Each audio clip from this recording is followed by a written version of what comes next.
Le bloc-notes de maître Gilles-William Golnadel à présent. Bonjour Gilles-William. Bonjour Steve. Et merci de nous rejoindre en direct. Je rappelle le titre de votre dernier livre, Vol au-dessus d'un nid de cocu, publié aux éditions Fayard. Un petit mot d'abord, Gilles-William, dans la continuité de ce que nous expliquait Christophe Barbier, sur la reprise des affrontements entre Israël et l'Iran. Ça vous semblait inévitable ? Écoutez, je vous avoue que j'étais surpris hier de la reprise par l'Iran d'une initiative belliqueuse, même si les Israéliens, depuis 24 heures ou 48 heures, étaient déjà en état d'alerte. Je suis quand même assez meurtri par cela. Je suis meurtri par l'attitude américaine. Je souscris malheureusement à 100% à ce qu'a très bien dit Christophe Barbier sur un pronostic dans lequel Trump se satisferait à bon compte d'un contrat qui n'aurait ni queue ni tête.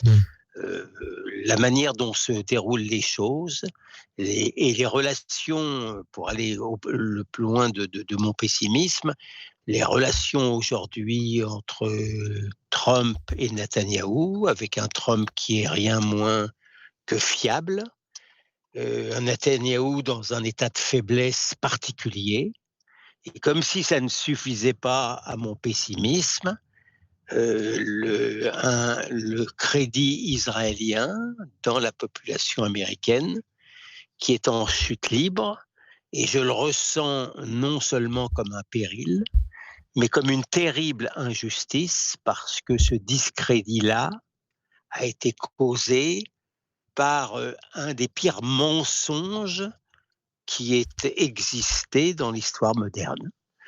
La désinformation qu'a subie l'État d'Israël depuis maintenant plus de 2 ans, sur fond idéologique, est quelque chose de totalement exceptionnel et qui appartient, une nouvelle fois, au tragique destin juif. Gilles-William, hier, la présidente du groupe LFI à l'Assemblée nationale, Mathilde Panot, tensait l'Europe, regrettant que l'Union européenne n'ait pas voté de sanctions à l'égard de Benyamin Netanyahou, qu'elle accuse d'être le responsable du retour du risque d'une guerre généralisée au Moyen-Orient. On comprend bien que le seul souci au Liban, par exemple, pour prendre ce seul dossier pour LFI, au Liban, le seul souci s'appelle Tsahal. Non, mais écoutez, là, par contre, je vous supplie de me faire grâce d'avoir à vous donner une explication politique ou stratégique au délire de Madame Panot. Madame Panot n'a qu'un seul objectif, elle ne sait même pas situer Israël sur une carte géographique, elle n'a qu'un seul objectif, c'est de complaire à sa clientèle arabo-islamique, ainsi qu'à l'extrême gauche, qui est délirante dans l'anti-israélisme. Donc, quoi qu'il arrive, ce sera de la faute d'Israël. Donc, ne cherchez pas autre chose.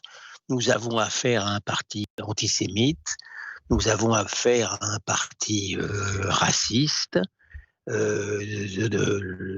qui a même très bien réussi sa mainmise sur une clientèle d'ailleurs qu'elle a elle-même contaminée à la rage. C'est-à-dire que une grande partie de la population immigrée, aujourd'hui, a été façonnée dans l'antisémitisme, dans le radicalisme, dans la détestation du peuple français, par l'extrême gauche et notamment l'extrême gauche insoumise. Gilles-William, ça nous amène à revenir sur le meeting important hier de Saint-Denis de Jean-Luc Mélenchon, qui a développé son thème de Nouvelle-France en se présentant comme celui le plus à même de rassembler le pays face au danger de l'extrême droite. Vous craignez qu'il ait toutes ses chances pour se qualifier au second tour de la présidentielle ? Écoutez, je m'attends à tout. Je m'attends à tout. Alors d'abord, lui-même est dans une opération aujourd'hui de radoucissement. Il y a encore quelques semaines, lui et ses lieutenants étaient dans le racisme anti-blanc en parlant des blancs moches, ils étaient dans la racisation totale du débat. La jeune garde avait commis les méfaits que vous savez sur le jeune Quintin de Ranc. Réellement, il était l'ennemi public numéro un, hormis évidemment la presse qui l'a toujours épargné par idéologie. Mais là, tout d'un coup, eh bien, il est en train de se refaire une vertu, protégé qu'il est encore une fois par le manque d'acrimonie médiatique, mais par le fait qu'on l'a mal compris. La Nouvelle-France, c'est purement générationnel, ça n'a rien de racial, taratati, taratata.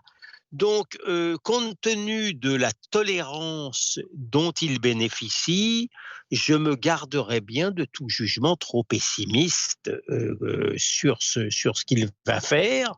Je ne sais pas. Je ne sais pas jusqu'où tout cela va aller. Inutile de vous dire que si par pure hypothèse intellectuelle, que j'ose considérer aujourd'hui comme non seulement hardi mais encore absurde, il passait, il n'y aura plus un seul juif en France. Merci beaucoup, Gilles-William Gonel, d'avoir été avec nous. À la semaine prochaine. À bientôt, Steve. Au revoir.